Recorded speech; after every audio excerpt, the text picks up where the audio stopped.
എനിക്ക് തോന്നുന്ന ആധ്യാത്മികത എന്ന് പറയുന്നത് അമ്പലത്തെ പോകുന്നതും പള്ളിയിൽ കയറി പ്രാർത്ഥിക്കുന്നതും നേർച്ചകാഴ്ചകൾ അർപ്പിക്കുന്നതും ഒക്കെ ആണെങ്കിൽ പോലും ഒരു നല്ല സമറായക്കാരനെ പോലെ എല്ലാവരുടെയും കൂടെ നടക്കാൻ, എല്ലാവർക്കും കരം കൊടുക്കാൻ, ജാതി നോക്കാതെ മതം നോക്കാതെ ആവശ്യമുള്ളവർക്കെല്ലാം ഞാൻ എൻ്റെ സാന്നിധ്യം ശക്തിയാക്കി കൊടുക്കാൻ ഞാൻ ആഗ്രഹിക്കുന്നുണ്ട്. അതുകൊണ്ട് തന്നെ ഞാൻ എപ്പോഴും പറയാറുണ്ട്, എൻ്റെ മെത്തഡോളജി എന്ന് പറയുന്നത് പ്രസംഗമല്ല, മറ്റുള്ളവരെ കേൾക്കാനുള്ള കൊതിയാണ്. മറ്റുള്ളവരെ കേൾക്കുമ്പോൾ എനിക്ക് ഭയങ്കര അറിവ് വരുന്നത് പോലെയാണ് എനിക്ക് തോന്നുന്നത്.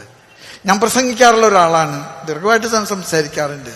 പക്ഷെ എനിക്കതിനേക്കാളൊക്കെ കൂടുതൽ ഇഷ്ടം മറ്റുള്ളവരെ കേൾക്കാനാണ്. പ്രത്യേകിച്ച് അവശത അനുഭവിക്കുന്നവരെ, സംഘർഷങ്ങളുള്ളവരെ. ഞാൻ ഈ ബിഷപ്സ് ഹൗസിലൊക്കെ ജോലി ചെയ്യുമ്പോൾ കുണ്ടുകുളം പിതാവിൻ്റെ കയ്യിൽ നിന്ന് പഠിച്ചൊരു വലിയൊരു പാഠമാണ്.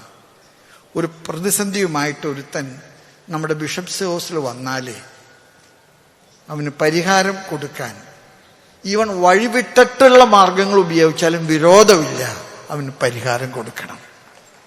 ആ പരിഹാരം കൊടുക്കുന്ന കാര്യത്തിൽ നമുക്കൊരു വിട്ടുവീഴ്ചയും ഉണ്ടാകാൻ പാടില്ല.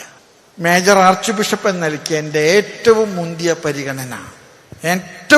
പരിഗണന സമൂഹത്തിൽ പാർശ്വവൽക്കരിക്കപ്പെട്ടവരോടുള്ള ഐക്യദാർഢ്യമാണ്. ഞാനത് പരസ്യമായിട്ട് അറിയിക്കുകയാണ്. വലിയ വലിയ പള്ളികളൊക്കെ പണിയുന്നു. ഈ ഒരിക്കലും തൃശ്ശൂർ രൂപതയിൽ ഒരു പള്ളി പെയിന്റ് അടിക്കാൻ കയറിയിട്ട് ഒരു മനുഷ്യൻ അതിൽ കുത്തി വീണപ്പോൾ അന്നത്തെ SP എന്നോട് ചോദിച്ചൊരു ചോദ്യമുണ്ട്. എൻ്റെ ഫാദറെ, നിങ്ങൾ ഈ തമിഴനെ മാത്രമാണല്ലോ മുകളിൽ കയറ്റിയത്, ഇവിടെ എത്ര മലയാളികളുണ്ട്, ഒറ്റ ആളെ നിങ്ങൾ കയറ്റിയില്ല, ഇവനെ മാത്രമാണല്ലോ നിങ്ങൾ കയറ്റിയത്.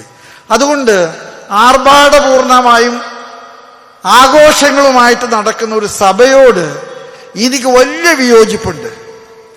ഞാൻ ആ പെരുന്നാളുകൾക്കൊന്നും എതിരല്ല കേട്ടോ, ഒന്നും എതിരല്ല. ഞാൻ മേജർ ആർച്ച് ബിഷപ്പ് എന്ന നിലയ്ക്ക് എൻ്റെ തലയിൽ വെച്ചിരിക്കുന്ന കിരീടവും ഞാൻ പിടിക്കുന്ന ചെങ്കോലും എനിക്ക് നൽകിയിരിക്കുന്ന പ്രവാചക ദൗത്യം, സഭ അനാവശ്യമായിട്ട് ആർഭാടങ്ങൾക്ക് ചെലവഴിക്കുന്ന പണം മുഴുവൻ പാവങ്ങളുടെ സമുദ്ധാരണത്തിന് കൊടുക്കാൻ സഭ കടപ്പെട്ടിരിക്കുന്നുവെന്ന് സഭ ഓർമ്മപ്പെടുത്താൻ ഞാൻ ആഗ്രഹിക്കുന്നു. ഒരുപക്ഷെ കുണ്ടുകുളം പിതാവാണ് എൻ്റെ വലിയൊരു പാഠപുസ്തകം. ഞാൻ കുണ്ടുകുളം പിതാവിൻ്റെ പാതാരവിന്ദങ്ങളിൽ പൂർണ്ണമായിട്ട് എൻ്റെ ശിരസ് നമിച്ച് സാഷ്ടാംഗം പ്രണമിക്കുന്നു. പിതാവ് എനിക്ക് സ്വർഗത്തിലെ മധ്യസ്ഥനാകുമെന്ന് ഞാൻ ഉറച്ച് വിശ്വസിക്കുന്നു.